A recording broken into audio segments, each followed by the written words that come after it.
നിങ്ങളോടൊരു ചോദ്യം.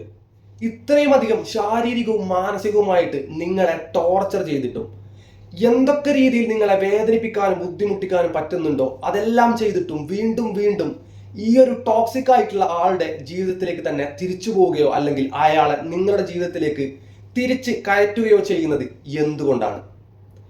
നിങ്ങൾക്ക് ഇത്രയും അധികം പെയിൻഫുൾ ആയിട്ടുള്ള എക്സ്പീരിയൻസുകൾ ഉണ്ടായിട്ടും ഈ ചെറിയ ചെറിയ സന്തോഷം തന്നിട്ടുള്ള കാര്യങ്ങൾ മാത്രം ഓർത്തുകൊണ്ട് എന്തിനാണ് നിങ്ങൾ വീണ്ടും ഇങ്ങനെ ഒരു തീരുമാനം എടുക്കുന്നത്? ഈ ഒരു ചോദ്യം നിങ്ങളെ കൺഫ്യൂസ്ഡ് ആക്കുന്നുണ്ടെങ്കിൽ നിങ്ങൾ ഓർക്കുക, നിങ്ങൾ വീക്ക് ആയതുകൊണ്ടല്ല, നിങ്ങളൊരു സ്റ്റുപ്പിഡ് ആയതുകൊണ്ടോ അല്ലെങ്കിൽ നിങ്ങളൊരു മെന്റലി വേറെന്തെങ്കിലും ബുദ്ധിമുട്ടുള്ള ആളായതുകൊണ്ടോ അല്ല ഇങ്ങനെ ചെയ്യുന്നത്. ഇതിന്റെ പിറകിൽ ഒരു സ്ട്രോങ് സയൻസ് തന്നെ വർക്ക് ചെയ്യുന്നുണ്ട്. ഇന്നത്തെ വീഡിയോയിൽ നമ്മൾ ഡിസ്കസ് ചെയ്യാൻ പോകുന്നത് ഇതിനെക്കുറിച്ചാണ്. ഈ ഒരു സയൻസ് എങ്ങനെയാണ് ഈ ഒരു തീരുമാനം നിങ്ങൾ എടുക്കുന്നത് എന്ന്. നാർസിസിസ്റ്റിക് അബ്യൂസ് റിക്കവറിയുടെ ഒരു സീരീസിലെ ഫേസ് 2 വീഡിയോ ആണ് നിങ്ങൾ കണ്ടുകൊണ്ടിരിക്കുന്നത്. ഫേസ് 1 ഓൾറെഡി കംപ്ലീറ്റ് ചെയ്തിട്ടുണ്ട്. കാണാൻ താല്പര്യമുള്ളവർ, നാർസിസിനെ കൂടുതൽ മനസ്സിലാക്കാൻ ആഗ്രഹമുള്ളവർ എന്തായാലും കയറി കാണണം. ലിങ്ക് ഡിസ്ക്രിപ്ഷനിലുണ്ട്. സോ വീഡിയോയിലേക്ക് പോവാം. ഈ ഒരു നാർസിസിസ്റ്റിക് അഡിക്ഷൻ നമുക്കൊരു ഡിഫറെന്റ് ആയിട്ടുള്ള 7 സ്റ്റേജസിലൂടെ ഡിസ്കസ് ചെയ്യാം. ഈ ഒരു 7th സ്റ്റേജ് വരുമ്പോഴത്തേക്കും നിങ്ങൾക്ക് ഡീപ്പായിട്ടുള്ള നല്ലൊരു അണ്ടർസ്റ്റാൻഡിങ് ഈ ഒരു അഡിക്ഷനെ കുറിച്ച് തീർച്ചയായിട്ടും ഉണ്ടാവും. മാക്സിമം വീഡിയോ സ്കിപ്പ് ചെയ്യാതെ തന്നെ കാണാൻ ശ്രമിക്കണം. ഈ ഒരു അഡിക്ഷനിന്റെ ഫസ്റ്റ് സ്റ്റേജ് എന്ന് പറയുന്നത് നമ്മൾ ഫേസ് 1 ഡിസ്കസ് ചെയ്തതുപോലെ തന്നെ ട്രോമ ബോണ്ടാണ്. ഈ ട്രോമ ബോണ്ടിന്റെ കണക്ക് പറയുന്ന സമയത്ത് നമ്മുടെ ബ്രെയിൻ ഒരിക്കലും വേദനയിൽ നിന്നും സ്നേഹത്തെ വേർതിരിക്കാനുള്ള കപ്പാസിറ്റി ഇല്ല. ഒരാളിൽ നിന്ന് തന്നെ അഫക്ഷനും അബ്യൂസും കിട്ടുന്ന സമയത്ത് നമ്മുടെ ബ്രെയിൻ നല്ല രീതിയിൽ കൺഫ്യൂസ്ഡ് ആവും. ഈ ഒരു ട്രോമ ബോണ്ട് കുറച്ച് ലോങ് ടൈം ആവുന്ന സമയത്ത് നമ്മുടെ ബ്രെയിൻ നല്ല രീതിയിൽ കൺഫ്യൂസ്ഡ് ആവും. എങ്ങനെയാന്ന് വെച്ച് കഴിഞ്ഞാൽ, നല്ല വേദനിപ്പിച്ചുകൊണ്ട് നിങ്ങളോട് ക്ഷമ ചോദിക്കുന്നു, അതുപോലെ തന്നെ നല്ല അഫക്ഷൻ കാണിച്ചുകൊണ്ട് പെട്ടെന്ന് സൈലന്റ് ആവുന്നു, നല്ല അറ്റാച്ച്മെന്റ് കാണിച്ചുകൊണ്ട് പെട്ടെന്ന് ഡിസ്റ്റന്റ് ആവുന്നു. ഇതില് വേദനയ്ക്ക് ശേഷം നിങ്ങൾക്കൊരു റിലാക്സേഷൻ അല്ലെങ്കിൽ ഒരു റിലീഫ് കിട്ടുന്നുണ്ട്. അപ്പോൾ ഈ ഒരു വേദനയിൽ നിന്നാണ് സ്നേഹം കിട്ടുന്നത്. ഈ ഒരു രീതിയിൽ നമ്മുടെ ബ്രെയിൻ ഒരു കൺക്ലൂഷനിലെത്തും. ഇവിടെയാണ് എല്ലാ പ്രശ്നങ്ങളുടെയും തുടക്കം. ഈ ഒരു തുടക്കത്തിൽ തന്നെ ഒരു നാർസിസിസ്റ്റ് നിങ്ങളെ വേദനിപ്പിക്കുമ്പോൾ നിങ്ങളുടെ നെർവസ് സിസ്റ്റം അയാളുമായിട്ട് അറ്റാച്ച്ഡ് ആയിരിക്കും. നിങ്ങൾ എത്ര ചിന്തിച്ചാലും നിങ്ങൾക്ക് അയാളിൽ നിന്നും വിട്ടുവരാൻ സാധിക്കില്ല. ഇത് അയാളിൽ നിന്നൊരു സ്നേഹം കിട്ടും എന്നുള്ള പ്രതീക്ഷ കൊണ്ടല്ല, പക്ഷേ ഈ ഒരു വേദനയ്ക്ക് ശേഷം വരാൻ പോകുന്ന ഇമോഷണൽ റിലീഫിന്റെ ഒരു അഡിക്ഷൻ കാരണമായിരിക്കും. അടുത്ത ഒരു സ്റ്റേജ് എന്ന് പറയുന്ന സമയത്ത് ഇന്റർമിറ്റന്റ് ആയിട്ടുള്ള ഒരു റിവാർഡ് സിസ്റ്റം ആയിരിക്കും. ഒരു ദിവസം നിങ്ങൾക്ക് എല്ലാം പ്രൊവൈഡ് ചെയ്യും, അടുത്ത ദിവസമോ നിങ്ങൾക്ക് ഒന്നും തരില്ല. ഇതിലൊരു അൺപ്രഡിക്റ്റബിലിറ്റി ഉണ്ട്. അതായത് നിങ്ങൾക്കൊരു ഫുള്ളി സസ്പെൻസ് ആണ്. നമുക്ക് എല്ലാ സമയത്തും ഒരാളിൽ നിന്ന് സേഫ്റ്റി, ഒരു കാമായിട്ടുള്ള രീതിയിലുള്ള ഒരു പ്രൊട്ടക്ഷൻ ഒക്കെയാണ് കിട്ടുന്നതെങ്കിൽ നമ്മളെപ്പോഴും കാമായിരിക്കും, സേഫ് ആയിരിക്കും. ഇതേ സമയത്ത് ഇതിലൊരു ഡിഫറൻസ് വരുന്നുണ്ട്. ഒരു ദിവസം ഓക്കെയാണ്, അടുത്ത ദിവസം പ്രശ്നമാണ്. ഈ ഒരു രീതിയിൽ പോകുന്ന സമയത്ത് ഒരു ക്രൈം ത്രില്ലർ മൂവിയൊക്കെ കാണുന്ന ഒരു ഫീലിലായിരിക്കും നമ്മുടെ ബ്രെയിൻ ഉണ്ടാവുക. ആ സമയത്ത് ബ്രെയിനിൽ കൂടുതൽ അഡിക്ഷനും ഉണ്ടാവും. കാരണം ഈ ഒരു സസ്പെൻസ് നമ്മുടെ ബ്രെയിനിൽ കൂടുതൽ ഡോപ്പമിൻ പ്രൊഡ്യൂസ് ചെയ്യും. നമ്മൾ ഈ മൂവീസ് ഒക്കെ കാണുമ്പോൾ തന്നെ ഒബ്സർവ് ചെയ്താൽ മനസ്സിലാവും. നോർമലായിട്ട് പ്രൊഡിക്റ്റ് ചെയ്ത് പോകുന്ന മൂവീസിനോട് നമുക്ക് ഒരുപാട് അഡിക്ഷനോ അല്ലെങ്കിൽ അത്രയും ഫോക്കസോ ഉണ്ടാവില്ല. പക്ഷെ ഒരു ക്രൈം ത്രില്ലർ ലെവലിലേക്ക് വരുമ്പോൾ ആ ഒരു സസ്പെൻസ് കാരണം നമ്മൾ കൂടുതൽ അതിൽ ഫോക്കസ് ചെയ്തു പോകും. ഇതേ രീതിയിലുള്ള ഒരു ഡീപ്പായിട്ടുള്ള ഒരു അഡിക്ഷനാണ് നമുക്കിതിൽ നിന്ന് കിട്ടുന്നത്. ഈ ഒരു ഹൈ ഡോപ്പമിൻ അഡിക്ഷൻ കാരണം നമുക്ക് ഇവരുമായിട്ടൊരു ഹോപ്പ് ഉണ്ടായി വരും. ഇന്നല്ലെങ്കിൽ നാളെ എന്നെ ഇവർ സ്നേഹിക്കും, അല്ലെങ്കിൽ ഇവരെ നാളെ നല്ല രീതിയിലായിരിക്കും ബിഹേവ് ചെയ്യുക. ഈ ഒരു ഹോപ്പ് കൊണ്ട് നിങ്ങൾ മുന്നോട്ട് പോകുമ്പോൾ ഇയാളുമായിട്ട് നിങ്ങൾക്കൊരു സ്നേഹമല്ല ബിൽഡ് ചെയ്തു വരിക, ഒരു ഇമോഷണൽ ഡിപ്പെൻഡൻസി ആയിരിക്കും. നിങ്ങളുടെ ഇമോഷൻസ് കൺട്രോൾ ചെയ്യണമെങ്കിൽ, ഹാൻഡിൽ ചെയ്യണമെങ്കിൽ, നോർമൽ ആക്കണമെങ്കിൽ ഇയാൾ വേണം എന്നുള്ള രീതിയിലുള്ള ഒരു സ്റ്റേജ് ഇവിടെ ബിൽഡ് ചെയ്യപ്പെടും. ഇതാണ് രണ്ടാമത്തെ സ്റ്റേജ്. മൂന്നാമത്തെ ഒരു സ്റ്റേജിലേക്ക് വരുന്ന സമയത്ത് നിങ്ങൾക്കുണ്ടാവുന്നത് ഹോർമോൺസിന്റെ വ്യതിയാനം കാരണം ഇവരുമായിട്ടുണ്ടാവുന്ന ഒരു അഡിക്ഷൻ ആണ്. ഭയങ്കര ഒരു കോൺഫ്ലിക്റ്റ് ഉണ്ടാവുന്ന, നിങ്ങൾക്കിടയിൽ ഉണ്ടാവുന്ന ഒരു പ്രശ്നം കാരണം നിങ്ങളുടെ ബോഡിയിൽ ഹൈ എമൗണ്ട് കോർട്ടിസോൾ ഉൽപ്പാദിപ്പിക്കപ്പെടും. ഇത് കാരണം നിങ്ങൾക്ക് നല്ല ആങ്സൈറ്റി, ടെൻഷൻ, ഇങ്ങനെ മെന്റലി ഫിസിക്കലി ഒരുപാട് ബുദ്ധിമുട്ടുകൾ ഉണ്ടാവും. ഇതിന്റെ ഒരു എൻഡ് ആവുന്ന സമയത്ത് അവർ സമാധാനിപ്പിക്കാൻ വേണ്ടി നിങ്ങൾക്ക് 1-2 മെസ്സേജുകളോ അല്ലെങ്കിൽ ഒരു കോളോ അല്ലെങ്കിൽ ഒന്ന് ഹഗ് ചെയ്യുകയോ ഒക്കെ ചെയ്യും. അപ്പോൾ നിങ്ങൾക്ക് ചെറിയ ഒരു റിലീഫ് കിട്ടും. ഈ റിലീഫാണ് സ്നേഹമെന്ന് നിങ്ങളുടെ ബ്രെയിൻ തെറ്റിദ്ധരിപ്പിക്കപ്പെടും. ഇവിടെയാണ് അടുത്ത ഒരു അഡിക്ഷൻ ഉണ്ടാവുന്നത്.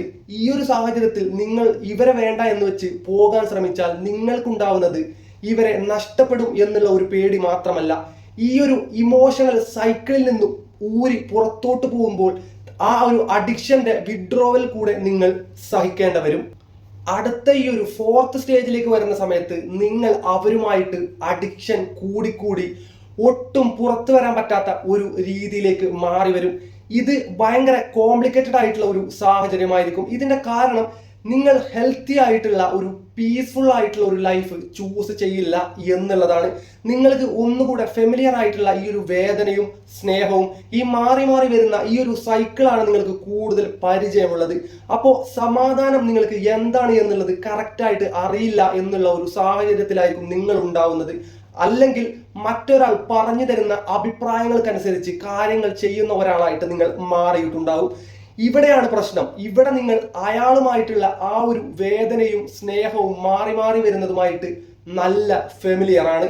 അങ്ങനെ നിങ്ങൾ ഇതാണ് സേഫ്, ഞാൻ ഇങ്ങനെ ജീവിച്ചോളാം, ഈ ഒരു രീതിയിലുള്ള ഒരു കൺക്ലൂഷനിലേക്ക് എത്തും. ഈ ഒരു സ്റ്റേജ് വരെ നിങ്ങൾ എത്തിക്കഴിഞ്ഞു കഴിഞ്ഞാൽ ഇവിടെ നിന്നും പിറകോട്ട് പോകുന്നത് ഭയങ്കര ബുദ്ധിമുട്ടായിരിക്കും.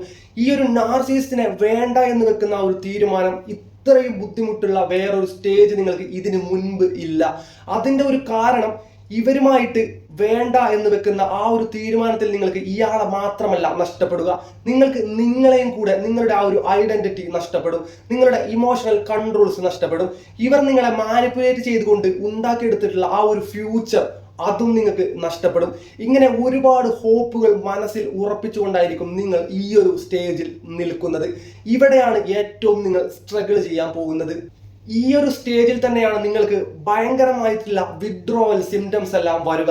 ഒരു ഡ്രഗ് അഡിക്റ്റ് ഒരു ഡ്രഗ് വേണ്ട എന്ന് വെക്കുന്ന സമയത്ത് അയാൾക്ക് ഉണ്ടാവുന്ന അതേ ഫീലിങ്സ് നിങ്ങളുടെ ബോഡിയിലും മനസ്സിലും വരും. രാത്രി ആയി കഴിയുമ്പോൾ ഈ ഒരു പേഴ്സണെ കുറിച്ചുള്ള തോട്ട്സ് അധികമായിട്ട് വരും. ബോഡിയിലും മനസ്സിലും നമുക്ക് ഇയാളിലേക്ക് തന്നെ പോകാനുള്ള ആ ഒരു ഏർജ് കണ്ടിന്യൂസ് ആയിട്ട് വന്നുകൊണ്ടേയിരിക്കും. നിങ്ങൾക്കിത് കൺട്രോൾ ചെയ്യാൻ പറ്റുന്നില്ല എന്നുള്ള ഒരു സ്റ്റേജിലായിരിക്കും. ഇതൊരു വിഡ്രോവലാണ്. നമ്മളൊരു ഡീടോക്സ് ചെയ്യുന്ന സമയത്ത് നമ്മുടെ ശരീരത്തിൽ നിന്നും ഈ ടോക്സിൻസും ഇതെല്ലാം കളയുന്ന സമയത്ത് നമുക്ക് ഉണ്ടാവുന്ന സെയിം ഇമ്പാക്റ്റ് ആണിത്. ഈ ഒരു 4th സ്റ്റേജും കഴിഞ്ഞ് നിങ്ങൾ 5th സ്റ്റേജിലേക്ക് പോവുകയാണെങ്കിൽ നിങ്ങൾ വീണ്ടും വീണ്ടും ഇയാളുമായിട്ട് അഡിക്റ്റഡ് ആയിക്കൊണ്ടേയിരിക്കും.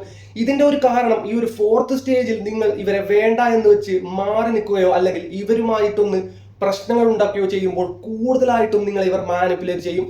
കൂടുതൽ പ്രോമിസുകൾ ഇവർ നിങ്ങൾക്ക് ചെയ്യും. ഇവർ ചിലപ്പോൾ കുറച്ച് ദിവസത്തേക്ക് മാറി നല്ലൊരു വ്യക്തിയായിട്ട് നിങ്ങളുടെ മുന്നിൽ വരും. ഇങ്ങനെ ഒരുപാട് പ്രോമിസസും ഒരുപാട് ബെറ്റർ ഫ്യൂച്ചറും ഇങ്ങനെ ഒരുപാട് എക്സ്പെക്ടേഷൻസ് ഈ ഒരു 5th സ്റ്റേജിൽ വരും.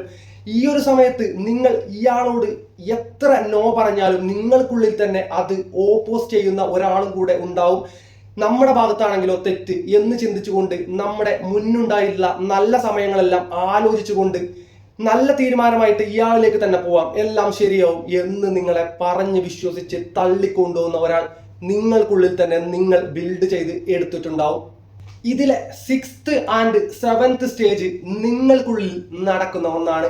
അതെ, ഈ ഒരു 6th സ്റ്റേജ് എന്ന് പറയുന്നത് ഒരു നാർസിസിസ്റ്റിനെ വേണ്ട എന്ന് തീരുമാനിച്ചുകൊണ്ട് നിങ്ങൾ അതിൽ നിന്ന് പുറത്തു വന്ന് കഴിയുമ്പോൾ നിങ്ങൾക്കുള്ളിൽ ഉണ്ടാവുന്ന ആ ഒരു ഫൈറ്റ് ആണ് 6th സ്റ്റേജ്.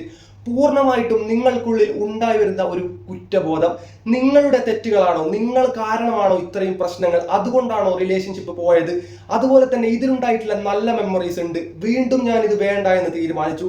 അങ്ങനെ ഒരുപാട് കുറ്റബോധങ്ങളുമായിട്ട് നടക്കുന്ന ഒരു സ്റ്റേജാണ് 6th സ്റ്റേജ്. അതിന്റെ അവസാനത്തിൽ നിങ്ങൾ ഇത് ട്രോമ ബോണ്ടാണ് എന്ന് റിയലൈസ് ചെയ്യുന്ന ഒരു സമയം വരും. അവിടെ ആയിരിക്കും നിങ്ങളുടെ ജീവിതം ഒരു 7th സ്റ്റേജിലേക്ക് പോകുന്നത്. ആ ഒരു 7th സ്റ്റേജിൽ നിങ്ങൾ കംപ്ലീറ്റ്ലി റിക്കവർ ആവുന്ന ഒരു സ്റ്റേജാണ്. ഇവിടെ വളരെ ഈസി ആയിട്ട് ഈ പ്രശ്നങ്ങളൊന്നും ഉണ്ടായിട്ടില്ല അല്ലെങ്കിൽ എനിക്കിങ്ങനെ പ്രശ്നങ്ങളൊന്നുമില്ല എന്ന് പറഞ്ഞ് ഈ ഒരു ഫീലിങ്സ് എല്ലാം അവോയ്ഡ് ചെയ്തുകൊണ്ട് അല്ല നിങ്ങൾ ഹീൽ ആവുന്നത്. ഇതിൽ നിന്നും നിങ്ങൾ പൂർണ്ണമായിട്ടും ഹീൽ ആവുന്നത് നിങ്ങളുടെ നെർവസ് സിസ്റ്റം നല്ല രീതിയിലൊന്നും മാറ്റിയെടുത്തുകൊണ്ടാണ്. പഴയ രീതിയിൽ നോർമൽ ലെവലിലേക്കോ അതിലും ബെറ്റർ ആയിട്ടുള്ള ഒരു ലെവലിലേക്കോ നിങ്ങൾക്ക് നിങ്ങളുടെ നെർവസ് സിസ്റ്റം മാറ്റിയെടുക്കാൻ സാധിക്കും. ഇതിനെയാണ് 7th സ്റ്റേജ് എന്ന് പറയുന്നത്, നിങ്ങളുടെ റിക്കവറി. അപ്പോൾ ഇന്നത്തെ വീഡിയോ ഇത്രയേ ഉള്ളൂ.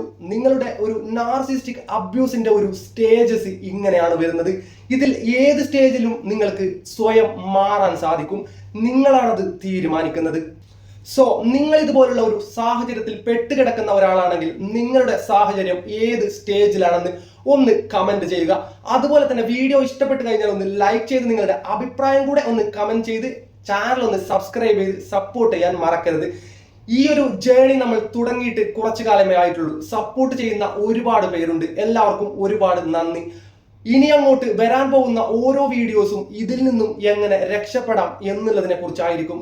So stay aware, stay grounded, be empathetic. This is TQ Talks.